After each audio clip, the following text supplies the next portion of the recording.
ரிஷபராசிக்கு இதுவரையில 3 இருந்தது. பாருங்க, ரிஷபராசிக்கு இதுவரையில 3 இருந்தது. உங்க ராசிக்கு குரு 3ல இருக்காங்க.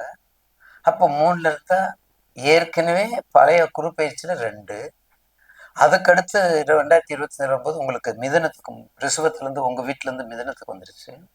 அப்போ மிதனத்துக்கு வரும்போது கொஞ்சம் முயற்சியின்மை, தடைகள், தங்கு தடைகள், போற காரியம் ஜெயிக்காது, போற காரியம் ஜெயிக்காது, போற காரியம் தடையாகும். அங்கே போனோம்னா அங்கே ஒரு பிரச்சனையை உருவாக்கி கொடுக்கும். உடல்நிலை சரி இருக்காது. இளைய சகோதரனுக்கு உடல்நிலை சரி இருக்காது. குறிப்பாக அண்டர்ஸ்டாண்ட் இருக்காது. அண்டர்ஸ்டாண்ட் இருக்காது. அங்கே அப்பா அம்மாவுக்கு ஒத்துழைப்பு கொடுக்க மாட்டாங்க. வேலையும் இருக்காது, வேலைப்பளுவும் இருக்காது. அப்போ இத்தனை எல்லாம் சவாலிச்சுட்டு நம்ம வளர்ச்சியை கொடுக்கணும், ஒரு வளர்ச்சிக்கு வரணும். இந்த எல்லாத்தையும் நம்ம சவாலை போட்டு நமக்கு சவாலை போட்டு சமாளிக்கணும். அதான் சவாலே சமாளி சொல்லியிருக்காங்கல்ல அந்த காலத்தில், படத்துல எல்லாம். அப்போ சவாலே முடிஞ்சிருச்சு. எல்லாத்தையும் எதிர்க்கணும், எல்லா தடையும் நீக்கணும், எல்லாத்துக்கும் நம்ம பண்ணணும். அப்போ ராசிக்கு, உங்கள் ராசிக்கு 3ல் இருக்காரு. அப்போ நல்லது நடக்கணும்னா என்ன பண்ணணும்? அவங்க ராசிக்கு இப்போ முயற்சி பண்ணணும். அப்போ அதுக்கு ஒரு ஸ்டாண்டிங் இருக்குல்ல. அப்போ உங்களுக்கு மேசத்துக்கு நான் சொல்லலை, இருந்தாலும் உங்களுக்கு தெரியும். ஏன்னா மேசம்ங்கிறது உங்கள் ராசிக்கு 4வது வீடு தான். அதுக்கடுத்து ரிஷபத்துக்கு வரும்போது 7ஆம் இடத்தை 5ஆம் பறவை பார்க்குறாரு. 7ஆம் இடத்தை 5ஆம் பறவை பார்க்குறாரு. அதாவது 8, 10, 12, இப்போ 7, 9, 11. அதுதாங்க வித்தியாசம். மேசத்துக்கு 8ஆம் இடம், 10ஆம் இடம், 12ஆம் இடம், 5, 7, 9 பார்வை. ஆனா இப்ப ரிஷபத்துக்கு வரும்போது 7ஆம் இடத்தை 5ஆம் பார்வை பார்க்கிறார். 7ஆம் இடத்தை, 7ஆம் இடங்கிறது நண்பர்கள். 7ஆம் இடங்கிறது நண்பர்கள், மனைவி, துணைவி, பார்ட்னர்ஷிப்பு, ஒருத்தரோட ஒருத்தர் உறவோடு இருக்கக்கூடியவங்க, நட்பு நிறைந்து இருக்கக்கூடியவங்க. அப்ப அந்த 7ஆம் இடத்தை 5, அப்ப அவங்களுக்கு தன் குழந்தையினால நன்மை. பையன் எங்க இருக்கிறான்? அவன் எம்டெக் படிச்சானே, உங்க பையன் எங்க இருக்கிறான்? கனடாவிலையா, யூகே இல்லையா? ஐயா யூகேல இருக்காயா? ரைட், அதுதான் பையன். அடுத்து 9ஆம் இடத்தை 7ஆம் பார்வை. 9 தகப்பன். ரொம்ப நாளா கஷ்டப்பட்டிருப்பாரு. வைத்தியத்துக்கு செலவு, கால் வலி செலவு, நரம்பு வலி செலவு, கண் வலி செலவு, பல்லு வலி செலவு, எல்லா வகையிலையும் வைத்தியம், எல்லா வகையிலையும் மருத்துவம். சம்பாதிக்கிறது பூரா மருத்துவ செலவுக்கு போயிட்டா.